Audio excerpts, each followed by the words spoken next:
Hi everybody. In this next video installment, I'm going to be talking about measures 5 through 8 of this Bach Prelude. Already covered 1 through 4. So I'll play the audio to give you some context and then I'll jump into it. Here you go.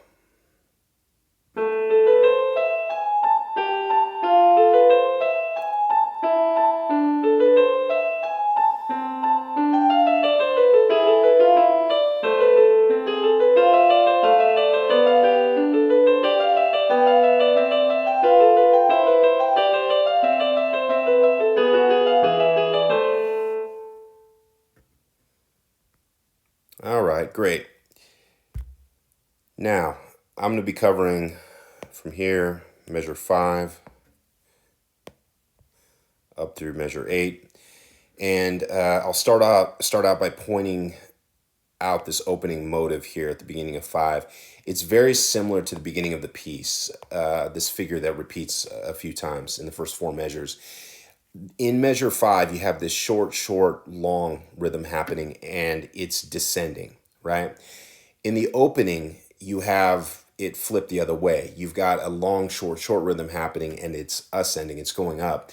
So I just want to make a point to say that what Bach's doing, and a similar thing happens here with the rhythm in measure 6, at the beginning of 6. What Bach's doing here is just taking this opening idea and he's starting to play with it a little bit. So even though it's not exactly the same, these are related. They're like cousins or something. Okay, I digress. So let's talk a little bit about the harmony. Won't spend too much time here because, like I pointed out in the first video, doing a lot of heavy harmonic analysis in Bach sometimes doesn't yield the results you think it will. It doesn't maybe tell you a whole bunch about the piece, or at least it doesn't tell you as much as you think it would. Now in measure 5, if you just look at the bass line, this is pretty clear F major triad. It's in first inversion because the A is down in the bass. And in the upper voice, you can analyze the non-chord tones, I think, pretty easily as passing tones or neighbor tones, etc. And then in measure 6, you get a similar thing happening, and you have a G triad in the bass. Now, both of these you could analyze as 7 chords. So in measure 5, it could be an F major 7 chord because there are some E's in the melodic material on top. And in the measure 6, you could call that a G7 chord because you do get some F's in there as well. I think the most significant thing about these two measures is not the harmony so much, but the fact that they're sequential, that the material is the same, that the melodic line intervallically is the same as what happens in measure 6. It's just that measure 5 is a step lower than measure 6. And if you look through there, everything is just hopped up one step.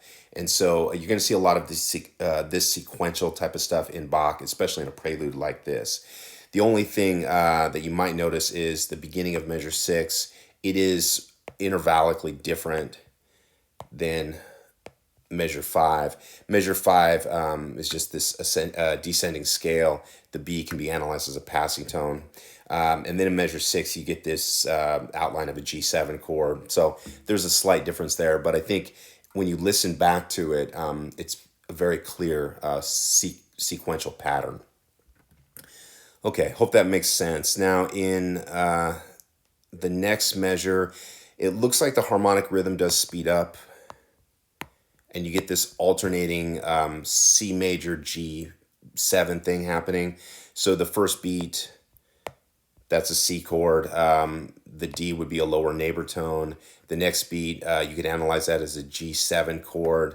The A would be a lower neighbor tone, and it would be in third inversion because in this case because the F is down in the bass. Next measure, a C chord again. B is a lower neighbor tone, and it would be in first inversion because the E is down in the bass. And then in the last beat, that's here, that's a G7 chord. The C would be the lower neighbor tone. So hopefully that makes sense. It's just going C, G7, C, G7. Then in measure 8, something I think significant starts to happen. And I think the most musically interesting thing that happens in this section is what happens in measure 8. The third beat of measure 8 starts to look a little gnarly. You've got some accidentals. It's a little bit strange to analyze harmonically. And if you dig into that, what people will often say it's an incomplete dominant 9 chord. Jazz players will talk about that. It looks to be a fully diminished 7 chord. It is missing one note. If you analyze it with the G sharp as the root of the chord, then the notes would be G sharp, B, D, F, natural, okay? And that's a fully diminished 7th chord.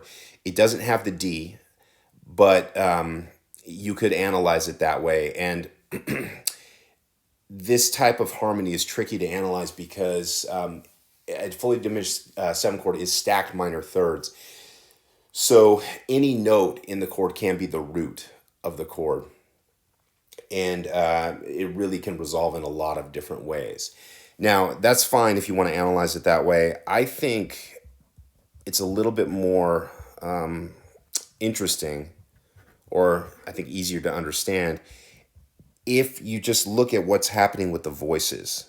Notice here, it looks like you've got this E, you've got 2 voices through this piece, but right here, you start having the voices separate.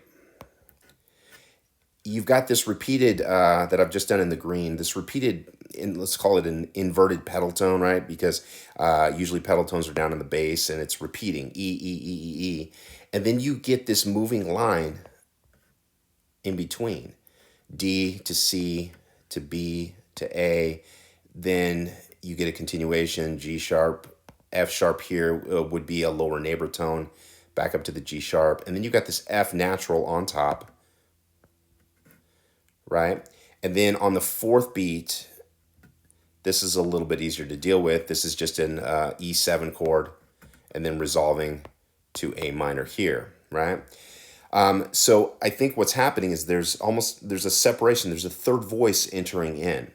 And if you look at it that way, let me erase this stuff here. You can see that this F natural here is really just an upper neighbor tone to this E pedal tone. So it jumps up to F natural, a half step, and then it comes back down to the E. And then the lower voice, with this moving line, you get this happening, right? So it's almost like, it's probably not great analysis, it's almost like a taco shell. It's going, there's this curvature happening on the top and then also down in the bottom, right? And some form of contrary motion here.